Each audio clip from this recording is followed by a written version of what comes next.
Hi there, this is Mr. Schnitzius, and today in this video we are going to go over the Unit 4 Getting Ready problems. These are problems that kind of give you an opportunity to make sure that you have all the background skills necessary to be successful with everything that you're going to learn in Unit 4 about circles, coordinates, and constructions.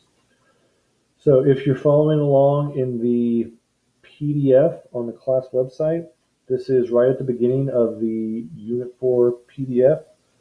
It's on page 334. There are 12 problems here. Just like we do on these parts of the book and the embedded assessments, I recommend pausing this video, working out all 12 problems in your notebook, and then hopping back on and checking over the answers. Okay, so here we go. We're going to look at number 1 first. Number 1 is asking us to simplify a couple of square roots. So for part A, we've got the square root of 75. The best way to do this is to try to find a factor of 75 that's a perfect square. What are your perfect squares? Like numbers you get after you square a whole number. So like 1, 4, 9, 16, 25, so on and so forth. Well, we can break down 75 into the square root of 25 times 3. And there's a square root property that says the square root of a product of two numbers is equal to the square root of the first factor times the square root of the second factor. The square root of a product is a product of square roots. And so this is really easy now because the square root of 5 is a whole number. The square root of 3 is a rational, so we're just going to leave that as the square root of 3. So now we've got 5 times the square root of 3 as our final answer. All right, so for part B, we're going to do the same thing. We've got the square root of 32 plus the square root of 18. And anytime you're adding, you want to be sure you have like terms, right? This is not a like term with the square root of 18. If this was the square root of 32 plus the square root of 32, we could have 2 square roots of 32. But what we're going to do to help us out here is try to break down both of these square roots just like we did on part A. So we can write down the square root of 32. What's the biggest perfect square? Well, 4 is a perfect square, and it's a factor of 32, but a bigger perfect square factor would be 16. So this is going to be the square root of 16 times 4. I'm sorry, the square root of 16 times 2. What's the biggest perfect square factor of 18? Well, that would be 9. So this is the square root of 9 times 2. Now we're going to take these square roots and split them up into the product of 2 square roots.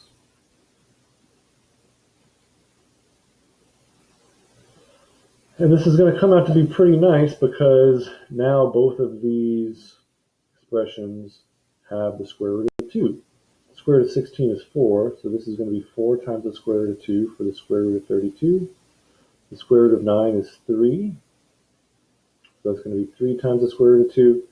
Now this is going to be exactly the same as if we had 4x plus 3x. You can treat the square root of 2 just like a variable, and then you can add the coefficients in front.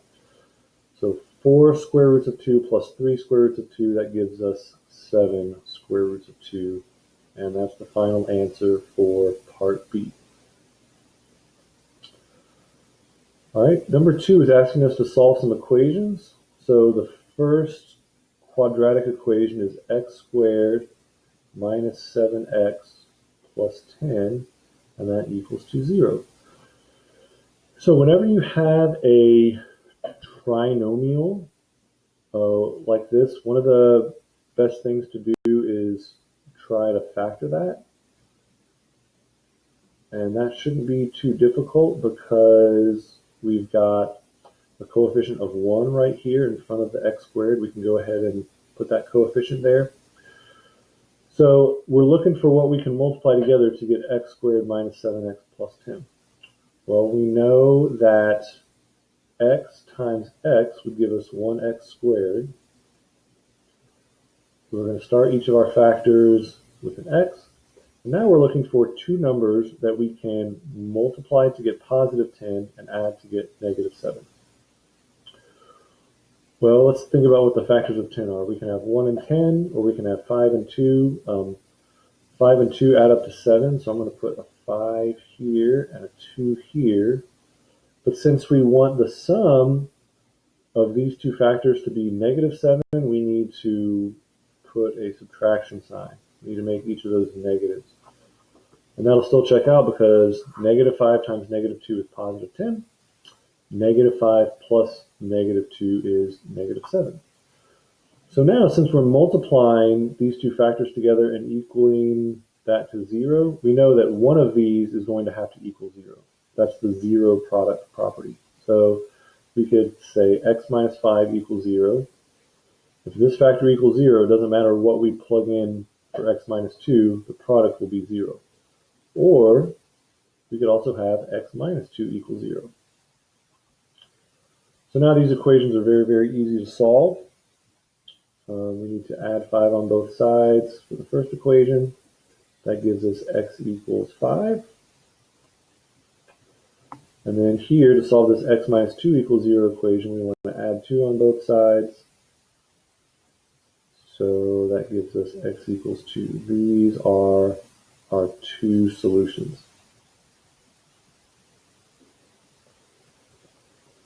Okay, let's look at part B. Part B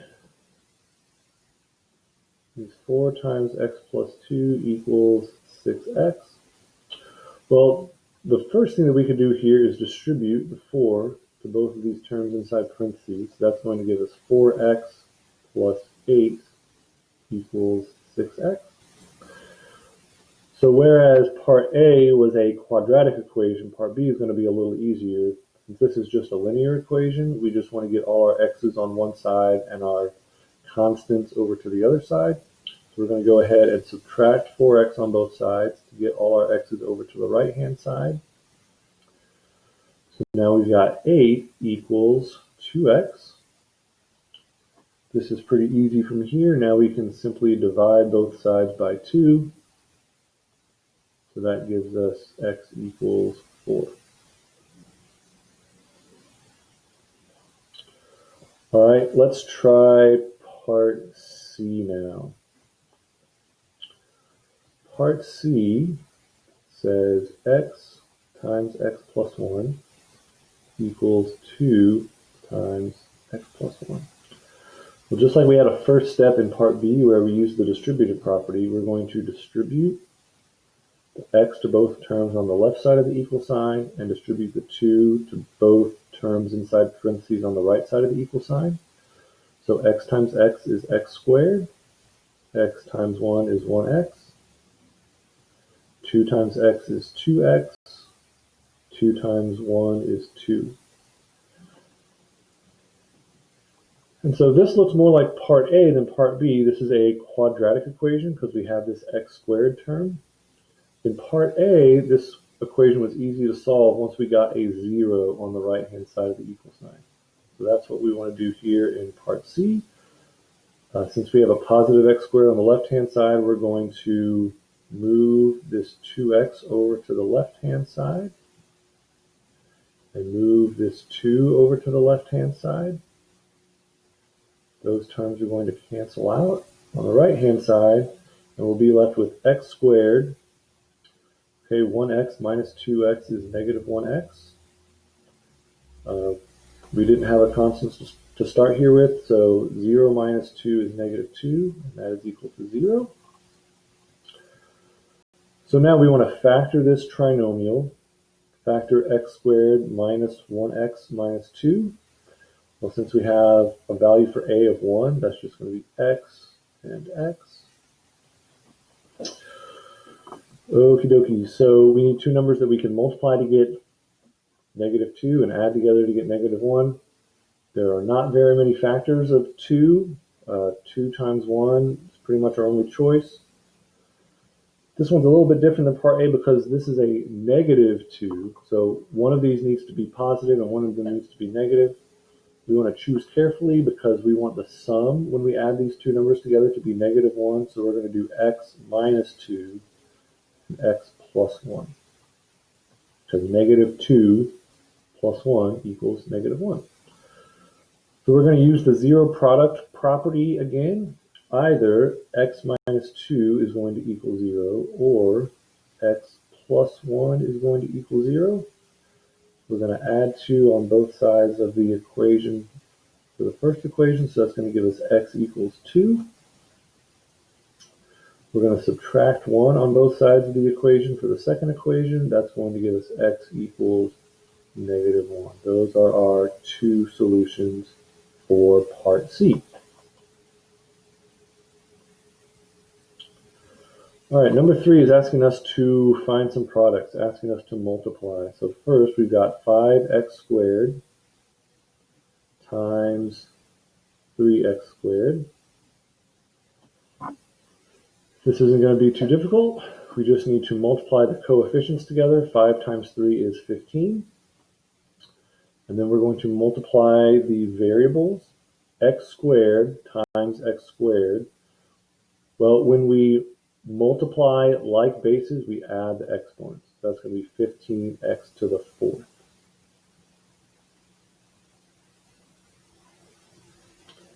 All right, and part B is going to ask us to use the distributive property again. So it looks like the distributive property is something that we want to be comfortable with in this unit. So since this 2y is going to multiply both of these terms inside parentheses, we want to multiply 2y times 3y. 2 times 3 is 6. Y times y is y squared. This second product is going to be a little bit easier because we don't have another y right here, so we just need to find the new coefficient for y, and that's going to be 2 times 5, which is 10.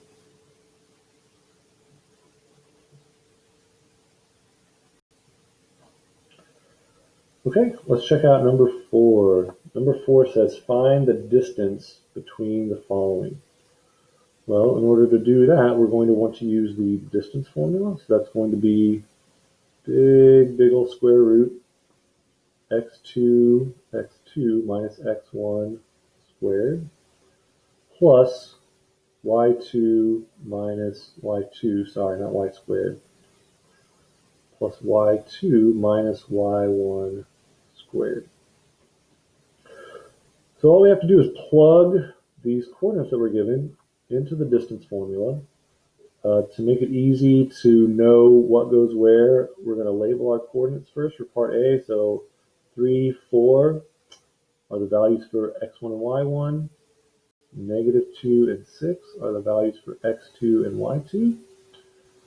So for part A, the distance is going to be the square root of, and then we can just follow what the distance formula tells us. x2 is -2 minus x1 is 3. We're supposed to square that. Plus y2 is 6 minus y1 is 4. And we're supposed to square that. So now it's just PEMDAS. We want to do what's inside parentheses first, right? So -2 minus 3, that's -5. We still need to square that though. 6 minus 4 is 2.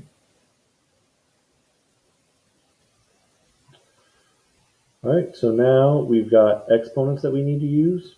So what's -5 squared? A negative times a negative is always a positive. So that's going to be positive 25. It's pretty easy to remember that that's supposed to be positive because for distance, your answer is always going to be a positive number, right? You don't want to have any negative numbers underneath this square root sign. 2 squared is 4. 25 plus 4 is 29. And we're going to leave the answer like this because there are no perfect square factors of 29. 29 is actually prime, so that makes it easy to recognize that we can just leave that one alone like it is. Okay, here we go for part B. We've got x1, y1, x2 and y2. So this time when we plug into the distance formula, we're going to get 3, no, I'm sorry, x2 first, 5 minus 1, that's going to be squared, plus 3 y2 minus 3 y1 squared. So this one's actually going to come out to be a little bit easier than the first one that we did. 5 minus 1 is 4. 4 squared. 3 minus 3 is actually 0 squared. So there's a couple ways that we could do this one. I'm just going to leave that as the square root of 4 squared, because 0 squared is 0, right? Nothing's going to change our sum from this term right here. And then from here we can see that the square root of 4 squared, well, taking the square root and squaring, those are inverse operations. So the answer here is just going to be 4. We also could have seen that by doing 4 squared and getting 16, and then the square root of 16 is another way to get the correct answer of 4. All right, number 5 is asking us to measure an angle.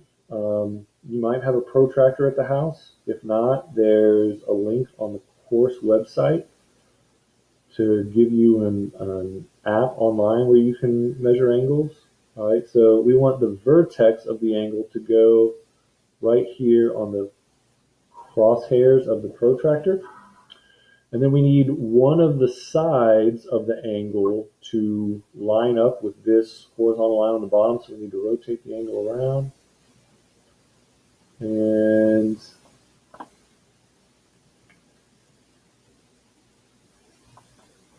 now this says 36 degrees, but that's not how you find the measure of the angle. What we're going to look for is if we were to extend this side of the angle, this ray, where would it hit on the numbers on the protractor? And what I need to do real quick is move this whole thing down so that we can see what that would look like. There we go, that's better. I want to get it right on it. There we go. So if we were to extend this side of the angle to where it hit, it looks like it would hit right here between 40 and 50 degrees. So we're going to say that the measure of this angle is 45 degrees. Remember, you're going to have two different values on top of here. It could either be between 40 and 50 degrees or between 130 and 140 degrees. But you just need to use your eyes and decide, hey, is that an acute angle or an obtuse angle? It's clearly an acute angle, so we can use the acute measure from the protractor. All right, number 6. In the figure below, in the figure below, the length of segment AC is 14 units. So we're going to label this length here 14. The length of segment BD is 12 units. And the whole thing, the length of segment AD is 20 units. Find the length of segment BC and segment AB. Well, I think that the length of segment AB is maybe easier. Because AB is the part that we're missing here. If we know that the length of the whole segment is 20, and we know that from point B to point D is 12, we could simply subtract 12 units away from 20 units to get 8 units for the length of segment AB. So let's go ahead and label that on here. And then we can do the same thing for the length of segment BC. For the length of segment BC, the length of segment AC is 14 units. That's the total length of segment AC. That's made up of segments A, B, and BC. Well, we already know that the length of segment AB is 8 units, so that's going to give us 6 units left over for the length of segment BC.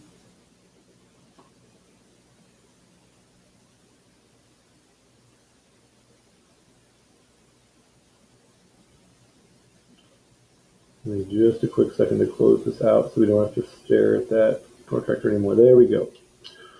All right, number 7 says compare and contrast the characteristics of a radius, a diameter, and a chord of a circle. So here's the written out answer, and then we're going to draw some pictures to see how they contrast with each other on this circle. The radius, diameter, and chords of circles are all line segments. So what does that mean? It means they had endpoints, 2 endpoints, and a straight path that connects the 2 endpoints. So the radius and the diameter both depend on the center of the circle. So if we put the center of the circle right there, then the radius would be the segment that goes from the center to the outside edge of the circle. There's the radius. The diameter is twice as long as the radius. So there's the diameter. It also passes through the center of the circle. Let me get that right on the edge. There we go. Okay, so the diameter is a chord. Why is it a chord? It's a chord because a chord is a segment inside a circle where the endpoints are right on the edge of the circle. However, some chords do not pass through the center of the circle. Like, for example, that's a chord. It has 2 endpoints that are on the edge of the circle. However, that is not a diameter. Why not? Because it does not pass through the center of the circle. So just to go back to conditional statements for a second, if you made the conditional statement, if a segment is a diameter in a circle, then it is a chord, that would be true. Every diameter is a chord that goes through the center of the circle. If you did the converse of that statement and said, if a segment is a chord in a circle, then it has to be a diameter, that would be a false statement. Why? Because here's a chord that's a counterexample to that. The endpoints are on the edge of the circle, but it does not go through the center of the circle. All right, number 8, sketch a line B that is the perpendicular bisector of a segment AC. So here's a picture of what that could look like. If it's a perpendicular bisector, we know that perpendicular means that we have to have a right angle formed there between the perpendicular bisector and the segment. So that takes care of the perpendicular part. But what does a bisector do? It takes something that splits it in half. So if we put a new point here where line B and segment AC intersect, this half of segment AC is the same length as this half of segment AC. So since line B is perpendicular to line segment AC, there are 4 right angles, so we can actually go ahead and put all 4 of those right angles in there. The vertex of each angle is the point where B and segment AC intersect, and line B divides segment AC into 2 congruent sections. That's what these tick marks here are showing us. All right, number 9 says complete the square to create a perfect square trinomial. This is something that you're going to learn more about in this unit. You may have done this in Algebra 1, but if not, don't worry. We're going to show you how to do that in this unit.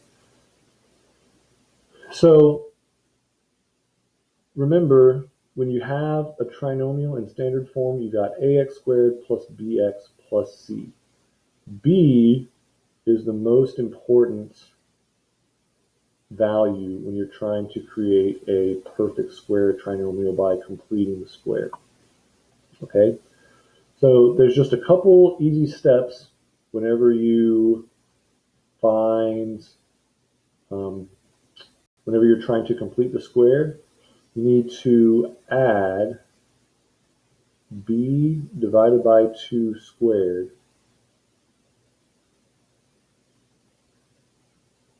to the trinomial, And then the step after that is to factor. So let's try that out on part A.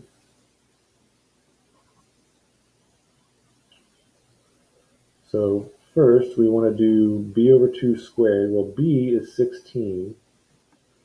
So we're going to do 16 divided by 2 squared. That's equal to 8 squared. And that's equal to 64. So we're going to take our x squared plus 16x, and we're going to add 64. Now the reason, you might be asking, why b over 2 squared? Why not b divided by 3, or why not a divided by 4? Well, when you add b divided by 2, you're guaranteed to have two factors that are exactly the same when you factor this trinomial, okay? Let me show you what I mean. X times x is x squared, right? How are we going to find the numbers that we put here? Well, what are the factors of 64? Oh man, there's a whole bunch. 1 and 64, 2 and 32, 4 and 16, 8 and 8. Okay, I've got 4 pairs to choose from. But I want the 2 to add up to 16. That would be 8 and 8. And since those are both positive, now we can write this as x plus 8 squared. Easy, right? So now we're going to do the same thing for part B.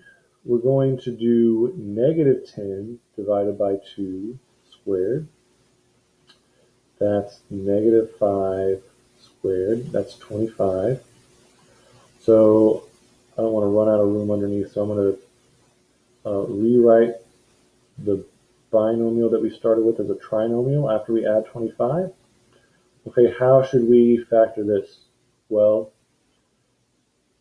x times x is x squared. What can we multiply together to get 25 and add together to get negative 10? 25 is easier because we're either going to do 1 and 25 or 5 and 5. Well, 5 and 5 seems like a pretty obvious choice. We want this to be negative 10 for the sum, so we're going to put minus signs in front of both of those, and so that's going to give us x minus 5 squared. And the more you do this, the more you notice kind of a neat trick. What you get for your b divided by 2 is the same thing as the constant inside your perfect square factor. So I wouldn't recommend just like skipping these steps and going straight to there, but it's a way that you can check your work. All right, 3 more problems. Number 10 says determine the type of function graph below, and then identify the line of symmetry. Well, since this is showing us a parabola, parabolas are the graphs of quadratic functions.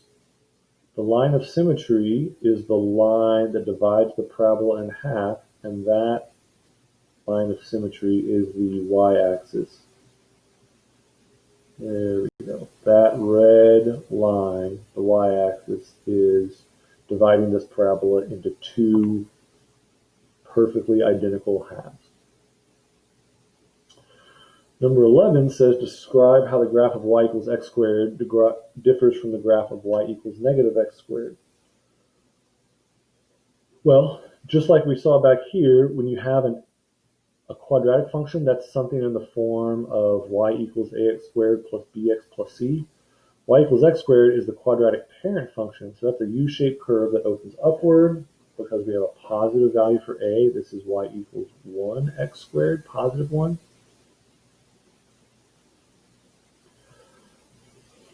The vertex is at the origin because the value of c is 0. We could also write that as y equals 1x squared plus 0. This is our y-intercept. Whereas y equals negative x squared has a value for a of negative 1. So it's opening downward, which means it's going to be a reflection of the graph across the x-axis compared to the quadratic parent function. And okay, last question. Number 12 says, what is true about the slopes of parallel lines? What is the relationship of the slopes of perpendicular lines? Parallel lines have equal slopes.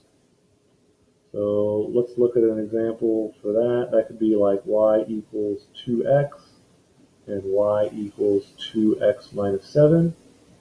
Doesn't matter what the y-intercepts are, as long as the slopes are the same, the lines are guaranteed to be parallel. For perpendicular lines, it's a little bit different. The slopes of perpendicular lines are negative reciprocals, or sometimes teachers will say opposite reciprocals. So that would be, take your original slope. Opposite means one has to be positive and the other has to be negative. And reciprocal means take the fraction and flip it around. So if that's 2 over 1 to start with, you want to flip that around to negative 1 over 2. So here's your example of perpendicular lines, and here's your example of parallel lines. Thank you guys so much. Hope this helped. Looking forward to working with you through this unit on circles.